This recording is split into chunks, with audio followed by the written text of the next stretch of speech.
Backed by popular demand, I've got a Facebook ads case study video for you today. Specifically, we're going to go through a business that we've worked with. I'm going to demonstrate the 4 changes that we made to their Facebook ads to double their results. Now, this case study video is going to be a bit different from the usual ones if you've seen ones in the past. And there's a few reasons for that. So when I look at the feedback that I get from the previous case study videos, it's very, very interesting. So there's 2 major data points I'm looking at. Firstly, the comments are really positive. It seems like you guys are getting tremendous amount of value from the case study videos, and that makes complete sense to me because going through case studies is one of the best ways to learn anything, Facebook ads or otherwise, right?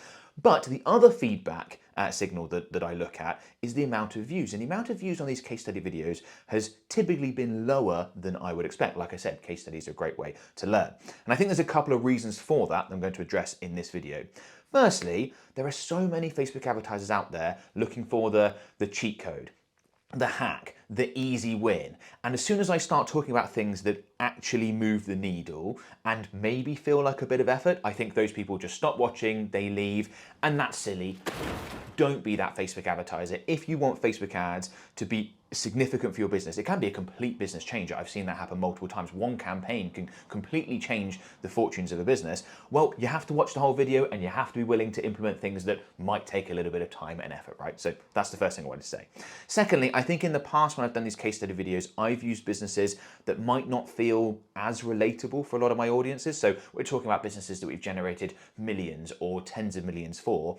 This one's not like that. This is a business operating on a smaller scale, not a complete Facebook advertising beginner, but operating on a smaller scale. Hopefully that feels more relatable. And as we go through the changes that we made, you might think, great, that applied to that business. That would also apply to mine. I can look to go ahead and implement it and you can get more value out of it. So with that said, let's go ahead and dive into the case study. So I want to start by giving you a quick bit of context on this business. Obviously, that's going to help for understanding, the changes that were made and things like that.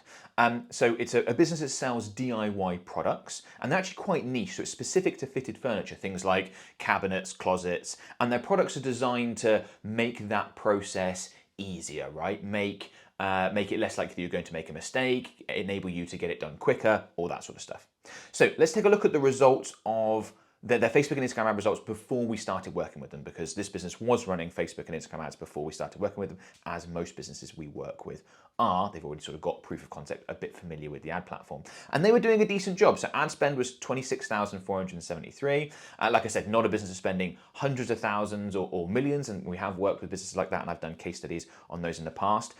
Still a reasonable sized budget, not far off $1,000 a day. I imagine that would be like a stretch goal at this stage for a lot of you watching, but these aren't crazy numbers. One good ad creative could get most beginner Facebook and Instagram advertisers there if it performs well enough. From that $26,000 in spend, generated just over 107. So we're looking at a ROAS of just over 4. So these results are decent. This is not one of those cases where they were doing a terrible job. We came in, made some simple changes and massively blew up the results. No, they were already doing a decent job and we had to work quite hard for the improvement that we were able to generate here. Okay, so the 4 changes. Let's start with number 1. So we did an offer stack rebuild without discounting because their previous offer strategy was basically just to offer discounts. And that is what a lot of advertisers do, and they are missing out on the other levers that you can pull when it comes to improving offers. They just think, well, an offer is just a discount, and to improve an offer, I just need to offer more of a discount. That's not true. There's all sorts of things that you can do to improve an offer. You could, well, we'll get into what we did here specifically around tiering and bundling, but that's an option. You can offer guarantees. That's a massive improvement on an offer. You get this desired outcome, or you get your money back, or we keep working with you until you do, or we'll buy you an alternative product. You can add additional products in with the purchase. Lots of different ways to improve an offer. I've got videos about offers, but it's not just discounts, which is something I want to make quite clear. So instead of discounting, we thought that probably wasn't the best way to go with this business. It's super niche. There aren't tons of competitors that are offering very similar products. Discounting in that scenario can be more beneficial because you're trying to make it clear that people should buy your stuff over the competitors. That's not the case here. That the value proposition is more in around how effective the thing is, as opposed to we're cheaper than the alternatives. So we structured their offer into tiers, right? Well, their offerings into tiers, I should say. So we came up with 3 tiers, right? So we've got entry level, really low barrier to entry, not very expensive, pitched very much at their DIY market, like just residential people looking to do this in their own home, thinking, okay, I want to grab something to help me with this. Great. that's what that's for. Then we've got the core bundle. This is sort of pitched as the most popular and the one that actually did sell the best. And this would be more expensive, more sophisticated, not just the one product, but added stuff in. Like I said, bundling is a great way to improve your offer. It can be a good way to also increase your average order value. We'll get to that later on. So who within their audience is this pitched at? So you've got your sort of keen DIYers, maybe not someone that's just doing this as a one-off, might be looking to do it, all over their property or do it for a second time or wants, different options for different types of fitted furniture, or like an entry-level contractor type situation where they don't want to go for the ultra premium, which is the next one, the high ticket, best value per unit. This is going to be for contractors, people doing this professionally, want to do it on a repeated basis, and they get more value for what they're buying at those larger levels.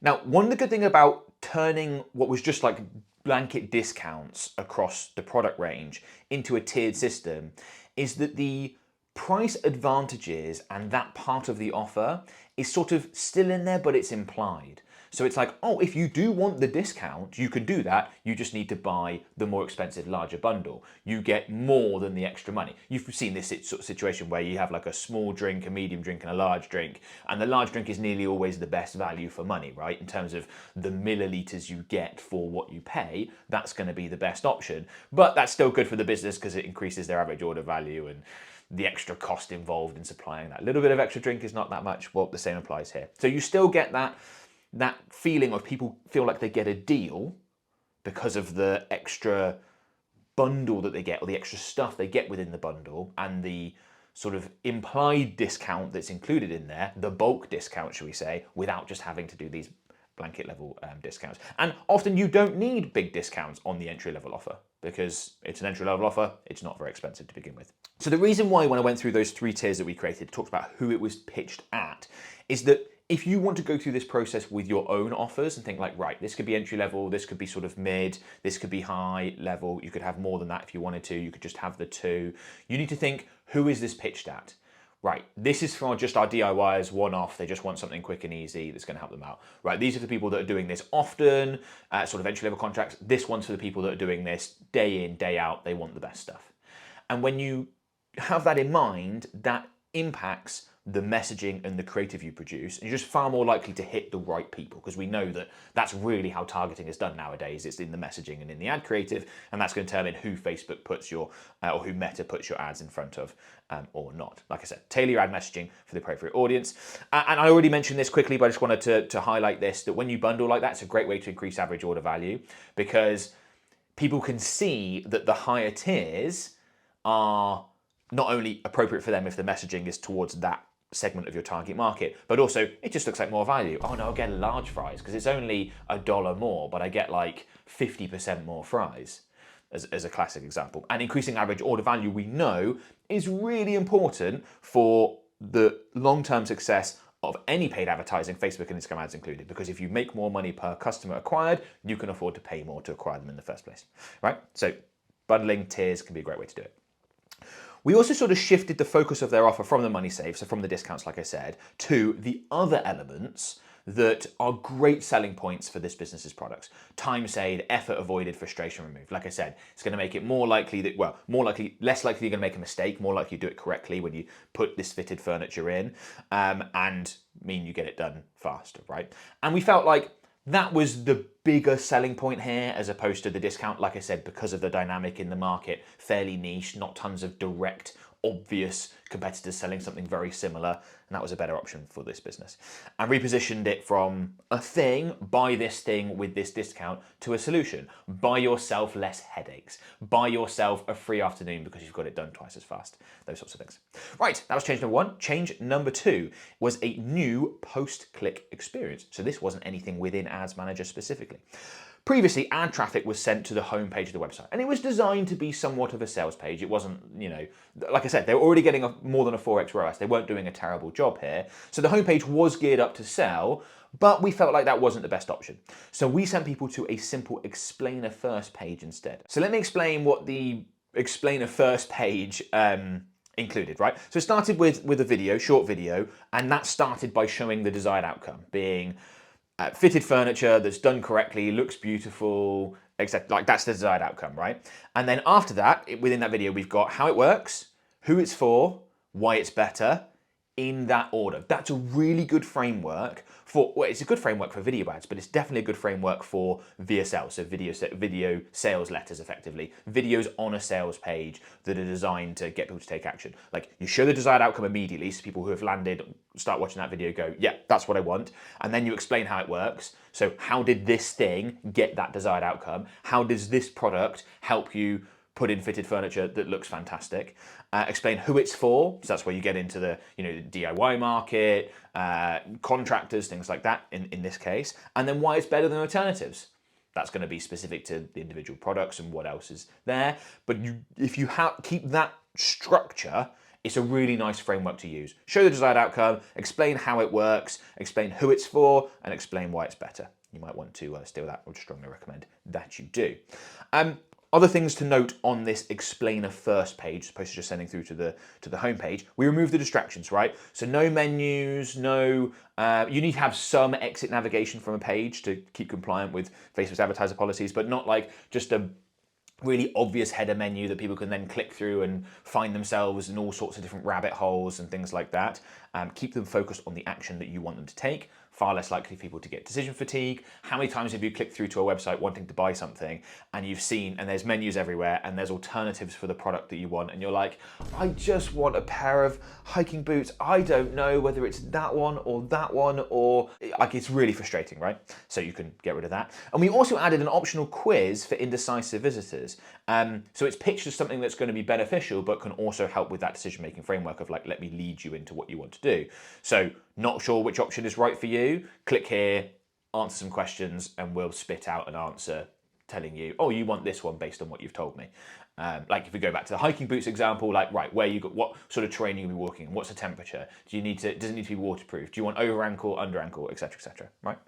Hyros is the best tracking and attribution software for meta ads. It's the software all the big players in this industry use, including myself. I use it to track results for my own ads, as well as all my organic results as well. So if someone books a call for our done-for-you services, for example, I can see exactly where that person came from with a lot of accuracy. That allows me to make better decisions for my marketing and my business. Hyros has been able to track that from our ad spend in this campaign, we've generated £96,000, but £58,000 of that was not reported by Meta. So if I was just looking at my data within my Meta ad account, I might come to the conclusion that this campaign is doing okay, but in reality, this campaign is doing a lot better. Now, this is a relatively extreme example because of the nature of our business. So most of our product services have recurring billing elements. Meta might be able to see what we make initially from our ad spend on that initial transaction, but not those subsequent payments. And that's why it shows the importance here of being able to accurately see what did we actually get from our ad spend in order to be able to make better decisions and optimize correctly. So if you want to improve the performance of your ad campaigns without having to touch your ads, go ahead and sign up to Hyros. There is a link in the video description. Right, change number 3 is demo first creative, and this is the first of 2 changes that are creative related. We know how important ad creative is nowadays in Facebook and Instagram advertising. So we rebuilt their ad stack to show, not tell. We felt like their previous ads, which were doing a decent job. Remember, they were already getting a 4x ROAS before we started working with them, but their previous ads had too much fluff in the hook. The hook is the opening line scene of a video ad, the first 3 seconds or so, typically.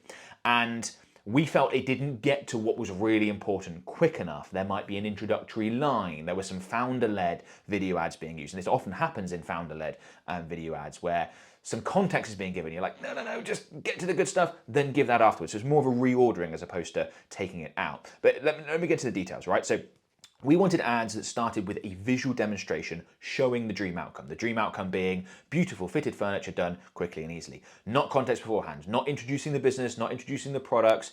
Get to the point faster. You can always, I like founder-led video ads because you can explain more about the business. You can provide a story and context. Do it after you've shown the dream outcome. Very similar to the VSL we talked about on that explainer first landing page in the previous change that we made. We also wanted to contrast within these ads, and this worked really well, the old way versus the new way. And the way we did that with this business was time-lapse comparisons. So we're demonstrating, it takes ages, it's frustrating, mistakes are made, people are arguing with the old way, and the new way it's quick and easy and simple and stress-free. And there's lots of ways, this is an equivalent of a before and after for this business. Most businesses can create something along those lines. You can often get a little bit creative with it and make the old way a little bit fun, a little bit playful, a little bit humorous, but also demonstrating, yeah, it is really frustrating to do it in the old way. This way's much better, right? We also, so those were the two main things we wanted to do with the demo first creative, but we tested multiple styles within that. So we did UGC walkthroughs, so similar process to what I talked about, but with user generated content, and then testimonial style, creators explaining what this business's product solved for them, why it's good, why they would recommend you buy it. I'm going to touch more on this in a second. So why did this work so well? It's because by demonstrating the dream outcome immediately, people get it, prospects get it. The second they look at the ad, they're like, I get it. And then that is what lets them decide whether or not they're willing to invest the time and effort into consuming the rest of the ad. They don't have to get through other stuff to find that bit fast. So just always keep that in mind. How can I make it easy for my prospects for them to understand what this is all about and decide whether or not they are interested? And then change number 4 is creator-driven creative, which is sort of the other big pillar of the new creative strategy for this business alongside the demo first creative that we just went through. So let's dig into this and go through what we did specifically. So we used a range of creators to speak directly to different buyer types. Remember right at the beginning, we talked about how we split up their product offerings into different tiers that were targeted at different segments of their target market. Well, we wanted to work with creators that match those different segments. That's going to obviously carry more weight with those people if people making the recommendations are like them or they represent that group. So these weren't mega influencers. This is quite a niche thing anyway, but even then I often don't recommend working with mega influencers unless you have a monster budget. But what you do typically want to work with, and this is what we did here, is people with relevant clout to that specific niche. So a DIY-based influencer for the DIYers, a contractor-based influencer for the contractors, etc., etc. But also from different backgrounds. Like this can apply to demographic groups within your target market as well. You can look to, people are more likely, if someone is a 55-year-old man, they are more likely to buy based on a recommendation from a creator that is someone that's similar to them as opposed to a 20-year-old woman, for example, right? Okay, so let's go through the details here. So with the creator-driven creative, the ads explained their experience with the product. You've probably seen these sorts of ads before. That's a typical thing that creators would do. Right, send them a product for free, give it a go, record yourself, let us know what you thought. What changed? Why was this much better than how they were doing it previously, or alternative products they might have used? And how obviously the big selling point here is how quick and easy the product made it, so make sure you emphasize that. So using this strategy gave us multiple voices to test. We didn't just rely on one influencer, one creator. People do that, and that's a mistake. You want to have as many swings at the bat as possible. I know this is budget permitting, of course, but in general, better to work with a multiple range of people. Like I said, not just because you hit the different target segments, and that's important, but also just extra chances to get it right and to win. Different use cases and stories. So a contractor-based influencer is going to have a different use case, a different story to tell than a DIY-based influencer because they're using the thing differently and their stories will resonate with different groups of the target market according to those tiers. And one of the best things about creators, one of the things I love so much is the higher trust and relatability. There's two things that working with creators and influencers to make your video ads do for you that are almost invaluable. The first is they stop the scroll, because the people who follow them know them and they're far more likely to pay attention to their stuff if they follow their content. Secondly, their recommendation carries weight. So you get more attention in the first place on your ads and you get that followed through to higher conversion rates once they click through the ad, more likely to follow through. Something that's massively underutilized in Facebook and Instagram advertising circles. And it's particularly underutilized by beginners, which I think is extra crazy because beginner Facebook and Instagram advertisers aren't very good at making ads themselves. And if you just work with creators and influencers, you don't have to learn that skill. You can just work with people who are brilliant at this. Influencers are unsurprisingly usually really good at making video content. That's how they became an influencer in the first place. Most businesses should spend less on the ads themselves, more on the creative. That reallocation of budget would help their return on ad spend increase, which would then allow them to scale and spend more on their ads profitably. And I'm going to keep banging that drum until people start doing it properly. Okay, so let's take a look at the results of once we implemented those 4 changes, what was the impact? So let's do a quick recap of what the results were before we started working with them so you can see the change. So their ad spend, the 30 days before we start working with them, $26,000, generated $107-ish thousand in revenue from that for a ROAS of just over 4.07. Month 6, so these changes took a little bit of time to implement, like we've been through. These don't sound like quick things you're going to go implement in an afternoon. It's a whole new creative strategy with two new pillars in that creative strategy of demo first and creator led. We've got a new landing page set up, an explainer first landing page as opposed to a home page. And then even just re-engineering the offers and then updating the corresponding marketing material, the website to match that. You know, this takes time and effort, right? So it takes a while for all this stuff to get implemented. So ad spend after 6 months, we're looking at $43,000. So not quite doubled, but sort of getting on for that way. But conversion value generated is almost double, 202,000 to almost 203,000 in revenue generated from that ad spend for a ROAS increase of 4.7. And I wanted to, we have many examples in case study videos, you can go check them out on my channel, of much more impressive numbers in total and much larger increases from a much lower ROAS number to a much higher ROAS number. And we have businesses we work with like this. But I wanted to highlight this because I think that a lot of Facebook advertisers are chasing results that are to some extent unrealistic, or even maybe if they are realistic, just better than what they actually need them to be. So this increase from a 4.07 to a 4.7 ROAS, whilst almost doubling the budget, is really significant for this business. If you look at the post-ad spend profit generated, in that first instance, we're looking at what? 81,000. In the second instance, we're looking at 160,000. I mean, almost literally exactly double, right? Dollars. That's massive. If you think in a month, your post-ad spend profit, obviously there's other costs to come out of this, but your post-ad spend profit doubling, this is over a 6-month period, but this is comparing a 30-day period to a 30-day period. That might be all you need to be able to massively scale up your ad campaigns, make your business much more profitable and reach that next level, then reinvest, work with bigger creators to get more clout, to be more impactful.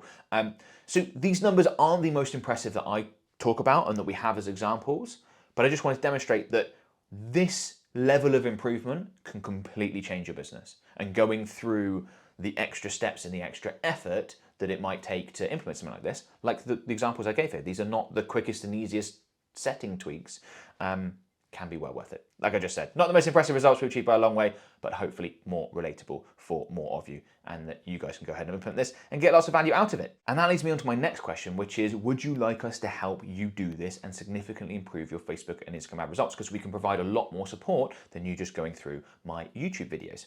So a couple of good options I'm going to very quickly run through. First, you've got my agency, so full done for you services. We're a specialist Meta and Google Ads agency. We can create, manage, optimize your ad campaigns for you, take all that workload off your hands. We spent more than $200 million on the platforms, very much tried and tested. We worked with just about every niche you can think of, thousands of clients all over the world, generated at least $700 million in revenue from that. That's a very conservative number. I think the actual number's significantly higher than that, but we don't have full tracking to be able to see everything, and there's only so far in the past we can go. We've been doing this more than a decade, so it's been quite a while now, but yeah. So if you're interested, there's a link in the video description to book a free call to find out more. We do have a 5K per month minimum budget requirement for this done for you service. Or if you operate with a budget smaller than that, or you want to maintain control of your own ad campaigns but get a lot more support with them, then we have a mentorship program option that includes exclusive course material, multiple daily live calls, trainings and Q&As from me and my $700 million team, where you can ask us any questions that you've got. We can jump into your ad account, you can look at strategy, we can run through all these elements, etc., etc. Unlimited one-to-one support, send a message anytime, and we'll get back to you, let you know exactly what to do, take out all that guesswork. And an amazing community with 500 plus business owners in the mentorship program like you who are trying to get better Facebook and Instagram ad results. Again, link is in the video description if you want to click on that and book a free call for that option. And if you found this video valuable and want to see another case study video, go ahead and click here and let me know what you think in the comments of the case study videos and this format in general. And I will see you on another video very soon.